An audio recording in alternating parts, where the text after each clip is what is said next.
I knew something was about to go wrong the moment that little boy burst into my flower shop and dove straight under the counter.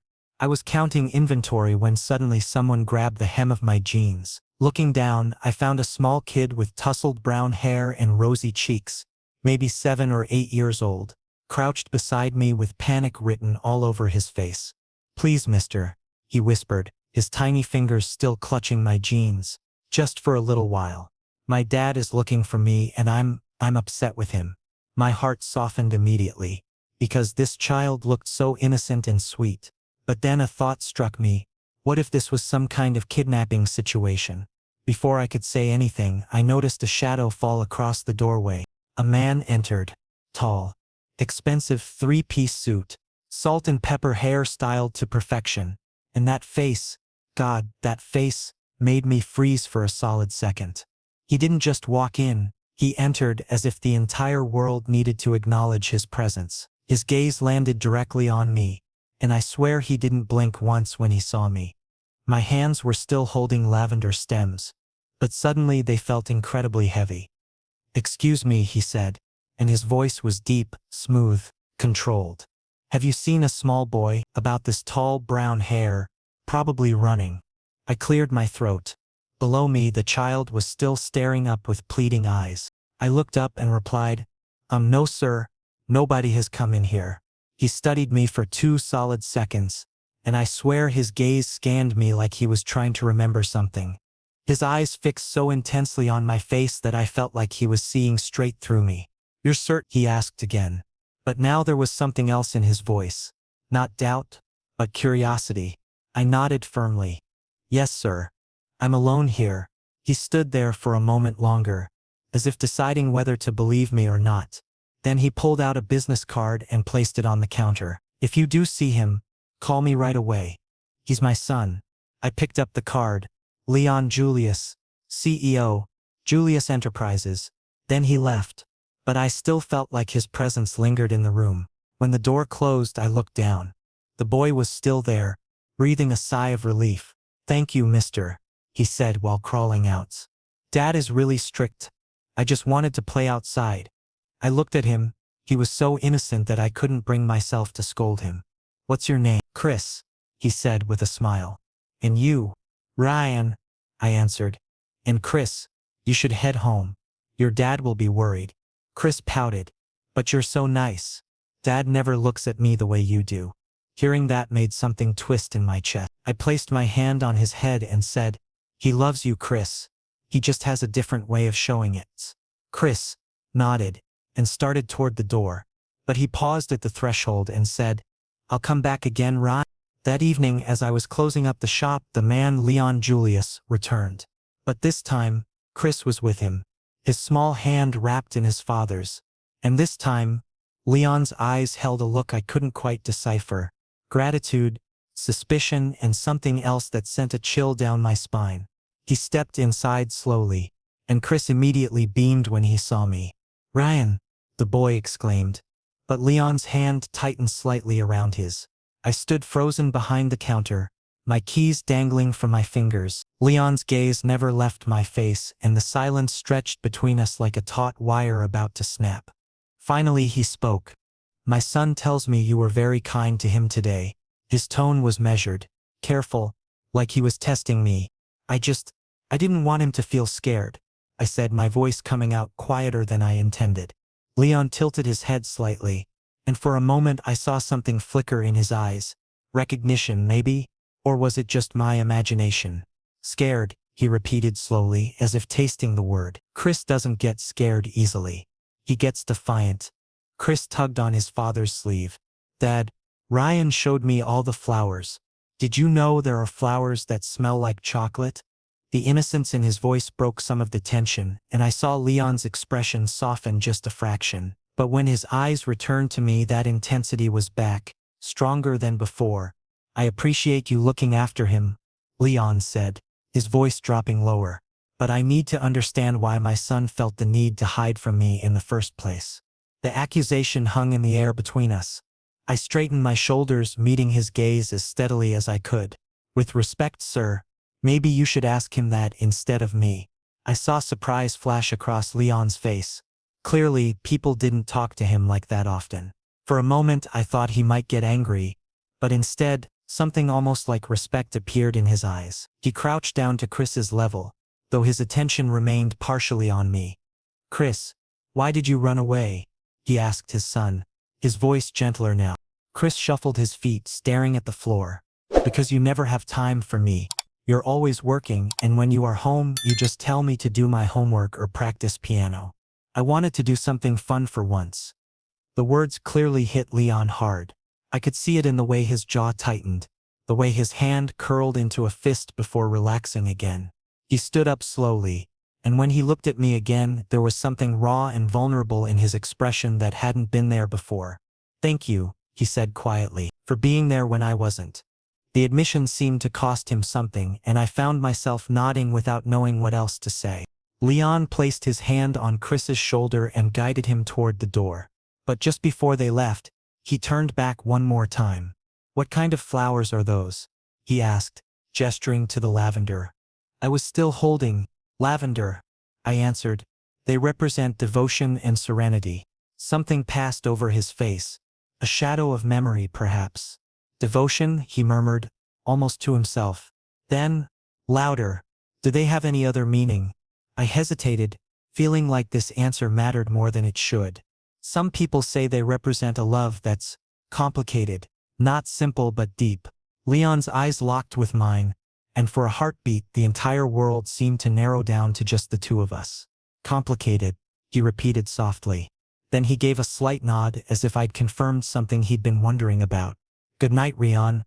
"Good night, Mr. Julius," I replied. As they walked out into the evening, Chris waving enthusiastically over his shoulder, I stood there in my shop surrounded by flowers and the lingering scent of expensive cologne. My hands were shaking slightly, though I couldn't explain why. Something about Leon Julius had unsettled me in a way I'd never experienced before, like he'd looked at me and seen someone else entirely. Someone from his past, maybe. Someone who had left an impression so deep that even now, years later, the ghost of them still haunted him. And somehow, impossibly, I reminded him of that person. I locked the door behind them and leaned against it, trying to steady my breathing. Tomorrow, I told myself, everything would go back to normal. But deep down, I knew that was a lie. Whatever had just begun between Leon Julius and me, whatever strange connection had sparked the moment our eyes met, it wasn't over. It was only just beginning. Chris told me everything. Leon's voice was so calm that it made the statement even more intimidating. I stood behind the counter with my keys in hand, and he walked in like he owned the place. Chris was still clinging to him, but now the boy looked excited rather than frightened. "Dad, this is Rion. He let me hide here," Chris said innocently. Leon glanced down at his son, then back at me. "So you lied to me?" I swallowed hard. "Look, sir, the child was frightened and I saved him." Leon finished my sentence, or encouraged him to run from his father. The accusation stung. I straightened up and said, "I was only trying to help. He was scared." "Dad, please," Chris interrupted, tugging at Leon's hand. "Rion gave me cookies too. He's not mean." I looked at Chris in surprise, because I definitely hadn't given him any cookies. But the little lie was probably meant to protect me. Leon studied his son, then me, and for several seconds the room was silent. Then he took a deep breath. "Thank you," he finally said, and those words were so unexpected that I was genuinely shocked. "For keeping him safe. But next time, call me immediately." I nodded. Leon started to leave, but Chris turned around and waved. "Bye, Rion. I'll come tomorrow." Leon lifted Chris into his arms and said, "No, Chris, we won't be coming back here." But the way he glanced at me one last time, I knew this wasn't the end. The next morning, as I was opening my shop, Chris was already there waiting, with a bodyguard. "Ryan," Chris ran up to me excitedly. The bodyguard said formally, "Mr. Julius said Chris could stay here for a while. He has an important meeting." I asked in confusion, "But why here?" The bodyguard shrugged. "Boss's orders," and he went outside to wait in the car. Chris grabbed my hand and said, "Can you show me the flowers? I've never seen so many colors." I smiled. This child was so innocent and pure that being around him actually felt peaceful. I told him about different flowers and he listened like I was telling him a fascinating story.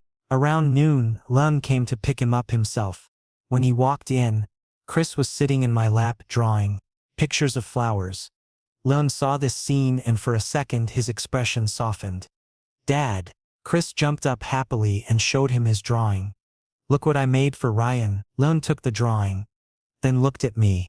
"You're good with him." "He's a good kid," I said simply. Lun sent Chris to the bodyguard and then came closer to me. "Closer than necessary. I want you to be his babysitter. Part-time. When I have meetings," I said in shock. "Sir, I run a flower shop. I can't. I'll pay you double whatever you make here in a month." Lun cut me off. "Chris likes you. And around you he feels safe." I looked into his eyes and once again felt that strange sensation, like he wasn't just talking about Chris. I need to think about it," I said. Leon nodded and placed an envelope on the counter. "Advance payment. Think quickly." Then he left and I stood there staring at the envelope, wondering how this decision would change my life. That night, I received a text from Leon's number. "Chris is already asking when he can see you again. Don't make him wait too long." I stared at the message for a long time, my thumb hovering over the reply button. What was I getting myself into? This was clearly more than just a babysitting job. There was something in the way Leon looked at me.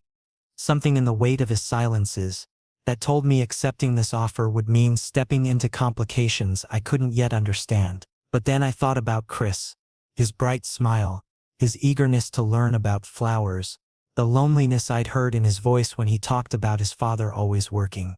That child needed someone. And maybe, despite all my reservations, I needed this too. My flower shop was barely breaking even, and the money would solve a lot of problems. But more than that, something about this situation pulled at me, made me curious in a way I couldn't quite explain. The next day, I found myself standing outside Julius Enterprises, the envelope clutched in my hand. I'd come to return it, to tell Leon that I couldn't accept his offer. That's what I'd told myself anyway. But when I walked into that imposing glass building and gave my name to the receptionist, when I rode the elevator up to the executive floor, when I was ushered into Leon's massive office with its floor-to-ceiling windows overlooking the city, I knew I wasn't going to refuse. Leon was standing by the window when I entered, his silhouette dark against the bright cityscape behind him. He turned slowly and I saw something flash in his eyes when he saw me. Relief? Anticipation? "I didn't think you'd come," he said, his voice low. "I came to talk about the offer," I replied, trying to keep my voice steady. Leon gestured to a chair, and I sat. He remained standing, which gave him a psychological advantage, and I see he knew it. "What do you want to know?" he asked. "Why me?" The question came out more bluntly than I'd intended. "You could hire any professional nanny or caregiver. Why a flower shop owner who has no experience with children?" Leon was quiet for a moment, and I watched emotions play across his face. Emotions he quickly tried to mask. "Because Chris chose you," he said finally. "In all his 7 years, he's never taken to anyone the way he took to you. And I've learned not to question my son's instincts." "But that's not the whole truth, is it?" I pressed, surprising myself with my boldness. Leon's eyes narrowed slightly, and he moved closer, perching on the edge of his desk so that we were almost at eye level. "No," he admitted. "It's not." The air between us felt charged, heavy with unspoken things. "You remind me of someone," Leon continued, his voice dropping lower. "Someone from a long time ago, someone I—" He paused, seemed to struggle with the words. "Someone who mattered." My heart was pounding now. "I can't be a replacement for someone else," I said quietly. "I won't." "I know," Leon said, and there was something raw in his expression now. All his usual control stripped away. "I know that. But Ryan, when I saw you standing there in your shop, with lavender in your hands and Chris hiding behind you, it was like the universe was giving me a second chance at something I thought I'd lost forever." The vulnerability in his voice made my throat tight. "What did you lose?" I asked. Leon looked away, his jaw working. "Someone I drove away because I didn't know how to love without controlling. Someone who taught me that devotion without freedom is just another form of prison." The words hung between us, heavy with regret and longing. "I don't want to make the same mistakes," Leon said, turning back to me. "Not with Chris. And not with you." "With me?" My voice came out as barely a whisper. Leon held my gaze. I'm asking you to help me be a better father. But I'm also asking for a chance to know you, not as a replacement but as yourself. Can you give me that? I should have said no. Every logical part of my brain was screaming at me to walk away from this complicated, messy situation. But instead, I found myself nodding. I'll try, I said, for Chris. And we'll see about the rest. Leon's shoulders relaxed, and he smiled, a real, genuine smile that transformed his entire face. That's all I can ask for. I said yes. I needed the money. And honestly, spending time with Chris was actually enjoyable. So the following week, I found myself in Leon's penthouse, which was so large and luxurious that my entire apartment could fit inside one of its bathrooms. Chris was thrilled, showing me his room, his toys, talking non-stop. But what made me uncomfortable was Leon's constant presence. He was supposed to be in his study, but every 15 minutes he'd emerge, supposedly for coffee or to get a file. And each time his gaze would land on me, observing, analyzing. When Chris went down for his afternoon nap, I was alone in the living room, attempting to read a book. That's when Leon appeared and sat down across from me, uncomfortably close. "You're good with Chris," he said. "Thank you, sir," I replied formally, trying to maintain some distance. "Leon," he corrected. "Call me Leon." I nodded uncomfortably. Then he leaned forward and asked, "Do you have anyone at home? Family? A partner?" The personal question caught me off guard. No. I'm alone. My parents passed away a few years ago." Leon's expression changed, became softer, almost sad. "I'm sorry." Then he added, "I'm alone too. Chris's mother, she left us when he was 2 years old." Hearing that made my chest ache. "I'm sorry," I said. Leon nodded. "Chris doesn't remember her. But he needs the care and warmth that I can't give him.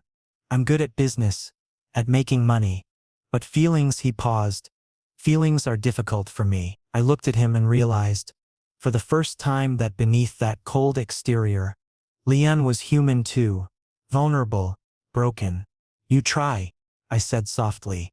"That's what matters." Leon looked at me and there was a strange intensity in his eyes. You're exactly like him." "Like who?" I asked, confused. Leon went silent. Then he stood and said, "Nothing. You should check on Chris when he wakes up." And he walked away, leaving me confused and curious. Over the next few days this became routine. I'd arrive in the morning, play with Chris, teach him things, and Leon would appear everywhere. In the kitchen when I was making snacks for Chris, in the garden when I was teaching Chris about plants, in the living room when I was reading stories to Chris. Everywhere, always watching. One day, while Chris was playing with toys in his room, Leon called me into his study. "Sit," he said. I sat hesitantly. Leon opened his desk drawer and took out a photograph, placing it in front of me. In the photo was a young man, probably around my age. Similar build and, God, our features were remarkably similar. "Who is this?" I asked. "Someone I loved," Leon said simply. 7 years ago, his name was Elliot. You look like him. Very much." My breath caught. "Leon, I know," he said. "You're not him. But when I first saw you, it felt like he came back." This confession made me uncomfortable and, strangely, moved. "What happened to him?" I asked. Leon took the photo back and said, "He left. Because of my controlling nature. And I never forgot him." There was silence. Then Leon looked at me and said, "I don't want to use you as a replacement, Ryan. But around you, I feel alive again." Before I could respond, Chris came running into the room. "Dad! Ryan! Let's play in the garden." Leon smiled. A rare, genuine smile. "Let's go." And in that moment, I realized I wasn't just Chris's babysitter. I was a reflection of Leon's past. And this realization was terrifying, but it was also something else. It was the beginning of understanding why Leon looked at me the way he did, with that mixture of hope and pain, of wanting and restraint. As we walked to the garden, Chris between us chattering about wanting to plant sunflowers, I felt Leon's hand briefly brush against mine. It might have been accidental, but the way he immediately pulled back, the way his breath hitched slightly. It told me it wasn't. In the garden, as Chris dug enthusiastically in the soil, getting dirt all over his clothes and laughing with pure joy, Leon and I sat on a nearby bench. The afternoon sun cast golden light through the trees, and for a moment everything felt almost normal, almost peaceful. "He's happy," Leon said quietly, watching his son. "I haven't seen him this happy in, I can't remember how long." "Children need simple things," I replied. "Attention, presence. Someone who sees them." Leon turned to look at me. "Is that what you needed when you were young?" The question was so personal, so unexpected, that I almost didn't answer. But something about the way he asked, genuinely curious, not prying, made me want to be honest. "My parents were wonderful," I said slowly. "But after they died, yes. I needed someone to see me, to remind me I wasn't invisible." Leon's hand moved closer to mine on the bench, not touching, but close enough that I could feel the warmth of his skin. "You're not invisible, Ryan," he said, his voice low and intense. "You're the opposite. You're—" He seemed to struggle for words. "You're all I can see these days." My heart hammered in my chest. This was dangerous territory, and I knew it, but I couldn't bring myself to pull away. "Leon," I started, but he shook his head. "I know. I'm your employer. This is inappropriate. But I need you to understand, whatever this is between us, it's not just about Elliot. Yes, you remind me of him, but you're also different, warmer, more genuine, and that scares me even more." "Why does it scare you?" I asked. Leon was quiet for a long moment, watching Chris chase a butterfly across the garden. "Because I ruined things with Elliot by holding on too tight. I was so afraid of losing him that I suffocated him, and he ran. I swore I'd never let myself care that much again, never give someone that much power over me. But then you walked into my life and suddenly—" He trailed off, but I understood. "Suddenly you're feeling things you thought you'd locked away." I finished for him. Leon nodded, and when he looked at me there was such raw emotion in his eyes that it took my breath away. "I don't know how to do this," he admitted. "How to care about someone without destroying them in the process." "Maybe you start by not treating them like something you own," I said gently. "Maybe you start by accepting that love means risk. Always." Leon absorbed my words, and I saw something shift in his expression: recognition, maybe, or determination. "Will you teach me?" he asked, and the vulnerability in the question made my chest tight. "Will you show me how to do this better?" I should have said no. I should have established boundaries, reminded him that I was just here for Chris, that whatever attraction existed between us was complicated and probably doomed. But looking at him, this powerful man who'd built an empire but couldn't figure out how to open his heart without breaking it, I found myself wanting to try. "I'll stay," I said quietly. "We'll figure it out together." Chris came running over then, his hands full of flowers he'd picked, his face glowing with happiness. "Look, I picked these for both of you," he announced proudly. Leon took them with a soft smile, but his eyes never left mine. And in that moment, with Chris between us and the afternoon sun warming our skin, I realized I'd just committed to something far more complicated than a babysitting job. I'd committed to helping heal a broken man while trying not to lose myself in the process. The path ahead was unclear, probably difficult, certainly unconventional. But as Chris grabbed both our hands and pulled us toward the house, chattering about planting more flowers tomorrow, I couldn't bring myself to regret my decision. Whatever happened next, at least I'd be facing it with open eyes. The following month felt strange in ways I couldn't quite articulate. I was gradually becoming a permanent fixture in Leon and Chris's lives. Yet nothing was officially defined. I still lived in my small apartment, still opened my flower shop each morning, and spent afternoons at Leon's place. Chris was growing more attached to me by the day. He'd stopped calling me by any title at all, just Ryan, as if we were equals.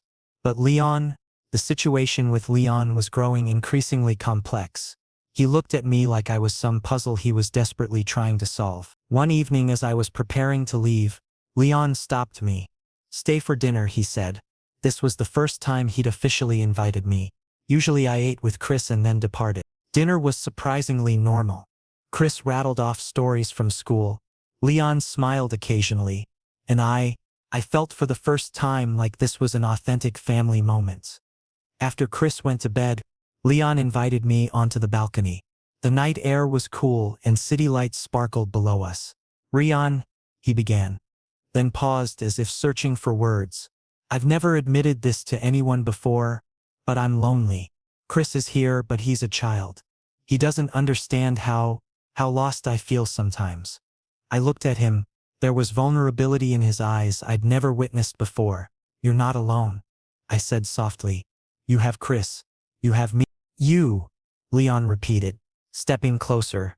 "You've been here a month, and what you've done for Chris and me, I don't know how to express my gratitude." "You don't need to thank me," I said, growing uncomfortable because he'd moved very close. "Leon." He suddenly took my hand. "I know this is wrong. I know you remind me of Elliot. But Ryan, spending time with you, I've realized that perhaps I can move forward from the past." My heart was racing. "Leon, this is all happening very quickly. I'm just Chris's caretaker, and I want you to be more than that," Leon said directly. "Not just for Chris, for me as well."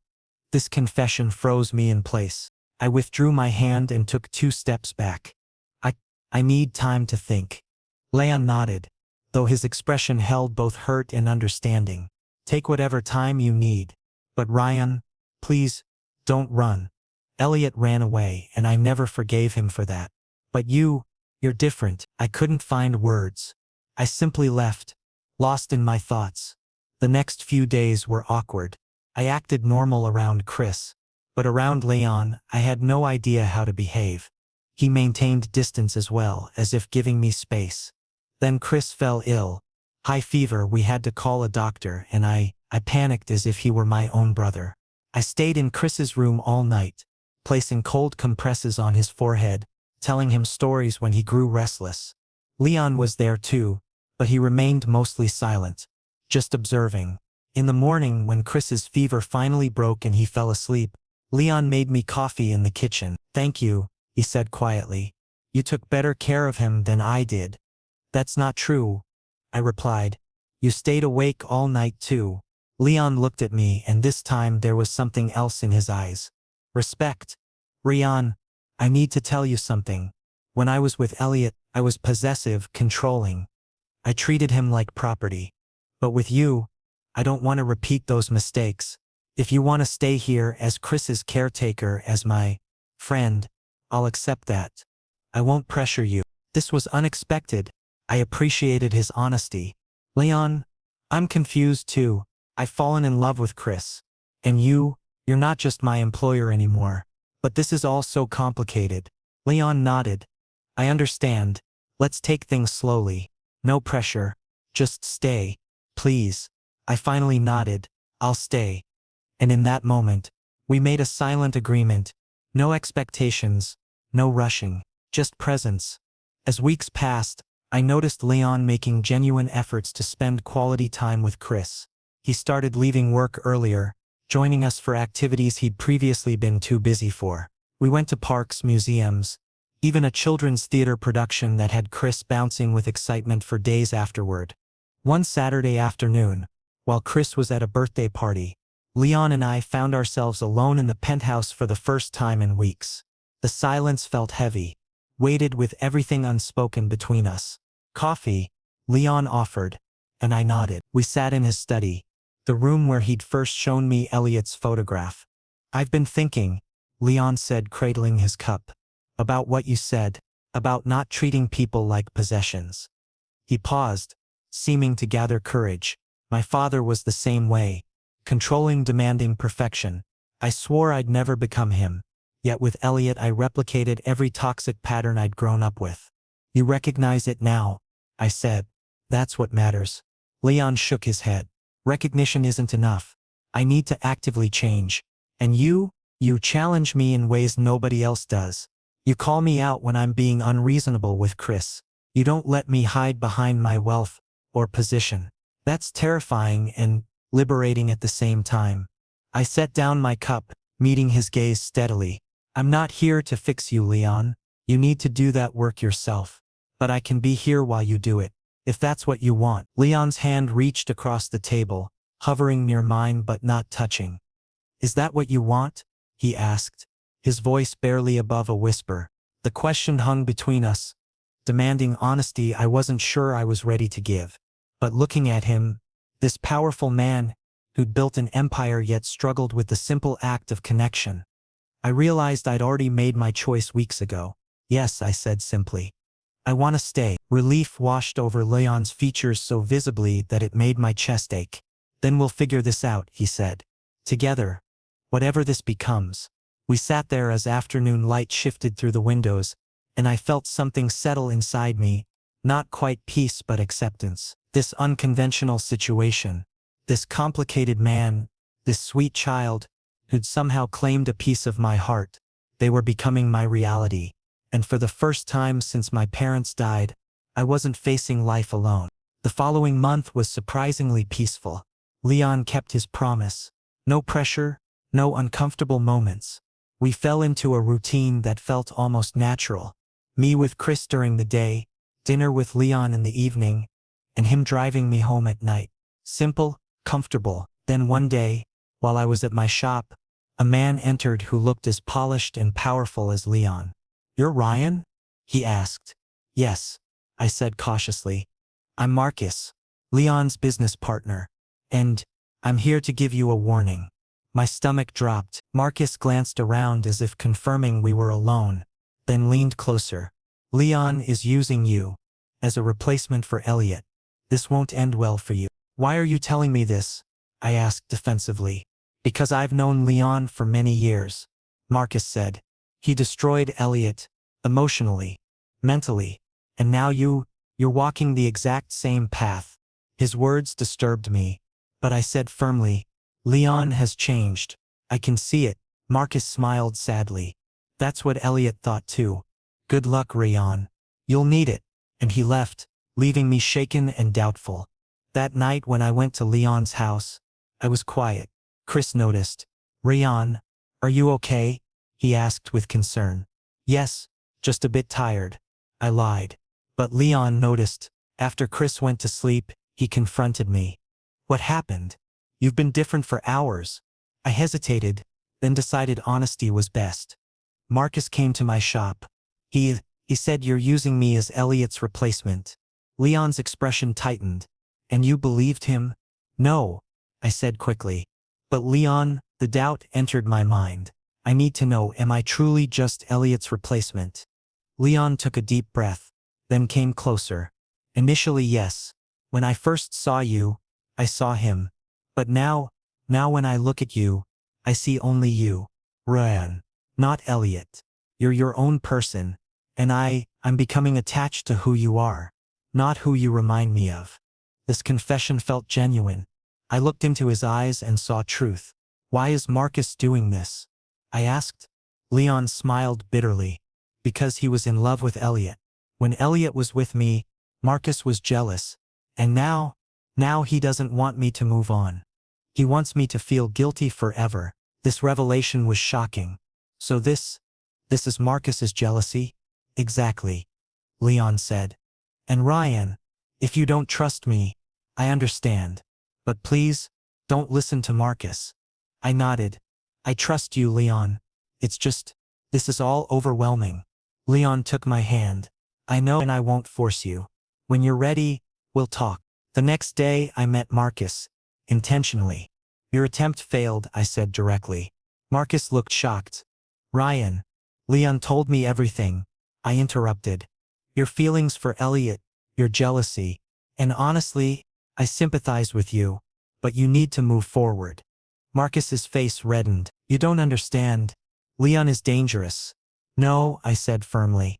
You're dangerous. Because you're living in the past and dragging others there with you. I'm done with this. And I walked away, feeling empowered. When I told Leon, he was impressed. You confronted Marcus? Yes, I said. Because I wanted clarity. With you, with Chris, this is real. And I won't let anyone destroy it. Leon hugged me tight, grateful, genuine. And in that moment I realized I wasn't afraid of Marcus's warnings. I was afraid of my own feelings. But now Now I was ready. Ready to accept that Leon and Chris were important to me. And perhaps, I was equally important to them. The following weeks brought unexpected lightness to our lives. Leon seemed more relaxed, more present. He started working from home more often, setting up his laptop at the kitchen table where he could hear Chris's laughter echoing through the house. One evening, Chris asked if we could bake cookies together. The kitchen became chaos. Flour everywhere, Chris sneaking chocolate chips. Leon surprisingly competent at following the recipe. My mother used to bake with me, Leon said suddenly, catching both Chris and me off guard. Before she passed away, I'd forgotten how much I missed it. Chris looked up at his father with wonder. Really? You never told me that. Leon knelt down to Chris's level, brushing flour off his son's nose. I haven't talked about her in years, but being here with you both, it makes me want to remember the good things, not just the pain. It was the most vulnerable I'd ever seen Leon be around his son. And Chris responded by throwing his small arms around his father's neck. Watching them, something cracked open inside my chest, a tenderness so fierce it almost hurt.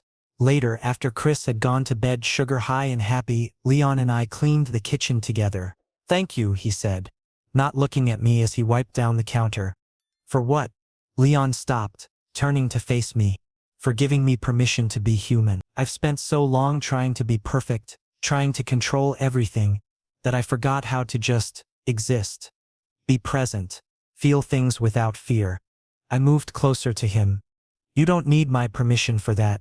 You never did. Leon reached out, tucking a strand of hair behind my ear in a gesture so gentle it made my breath catch. Maybe not. But having you here makes it easier to remember.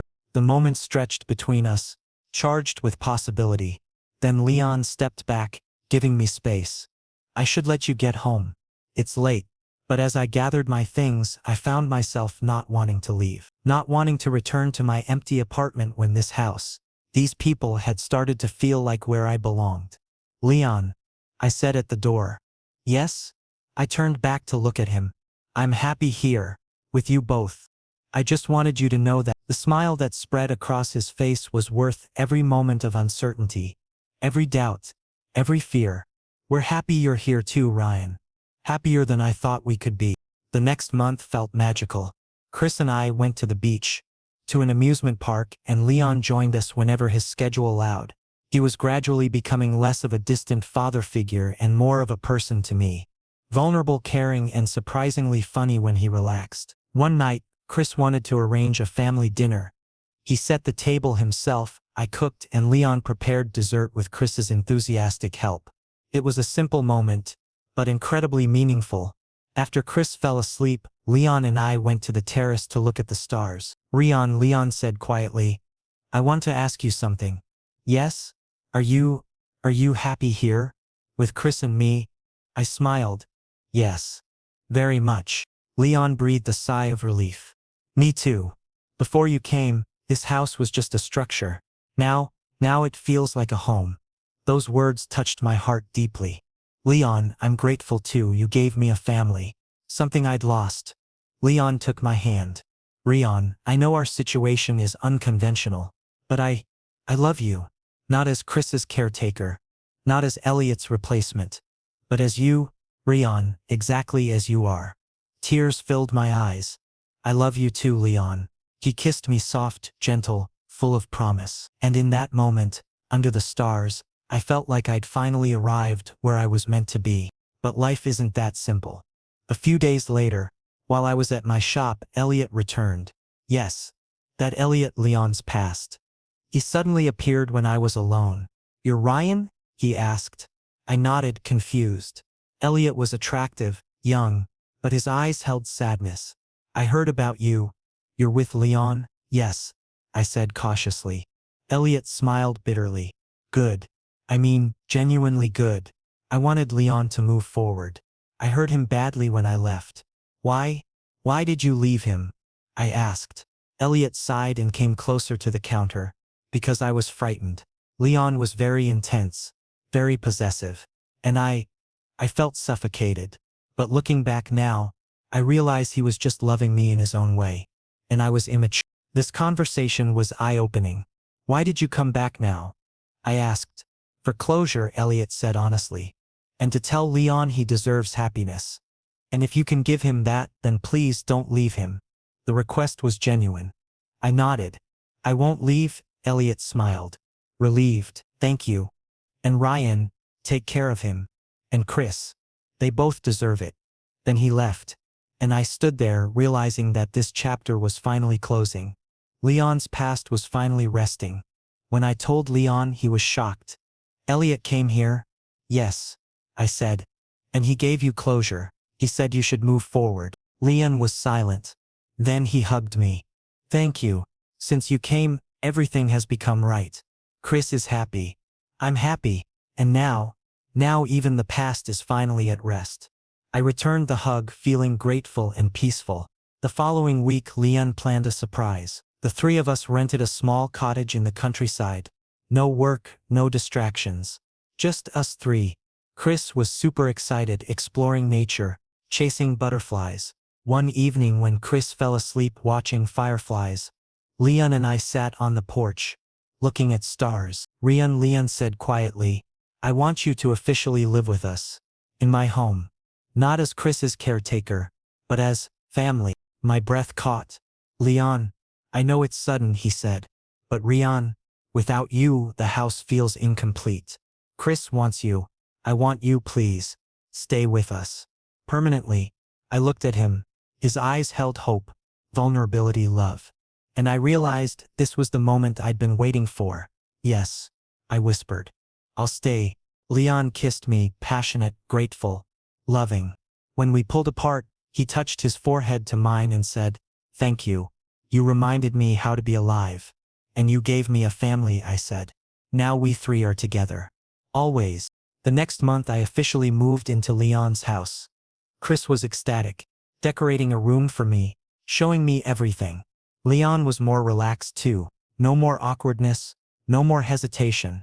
We'd become a family, unconventional, imperfect, but real. One evening, as Chris slept between us during a movie, Leon took my hand and whispered, I love you, Leon. I smiled. I love you too, Leon. Both of you. And in that moment, under the stars with Chris's soft breathing, I knew I'd come home. The past had finally become just that, past. And the future was bright and hopeful. Our family different, unconventional, but perfect. For us. But perfection is a moment, not a permanent state. What made our family work wasn't the absence of challenges, but our commitment to facing them together. Chris started third grade that fall, and with it came new anxieties, fitting in with classmates, keeping up with harder schoolwork, navigating the social complexities of childhood. Leon and I learned to co-parent, sometimes disagreeing on approaches, but always finding common ground. My flower shop became a family project. Chris would help me arrange bouquets on weekends, and Leon surprised me by handling the business side, helping me expand to online orders. We found rhythm in the ordinary, breakfast chaos before school, Leon's conference calls interrupted by Chris's laughter, evening walks through the neighborhood where we'd become known as the three of them. Leon's past with Elliot stopped being a shadow and became simply a part of his story, one that led him to this moment, to us.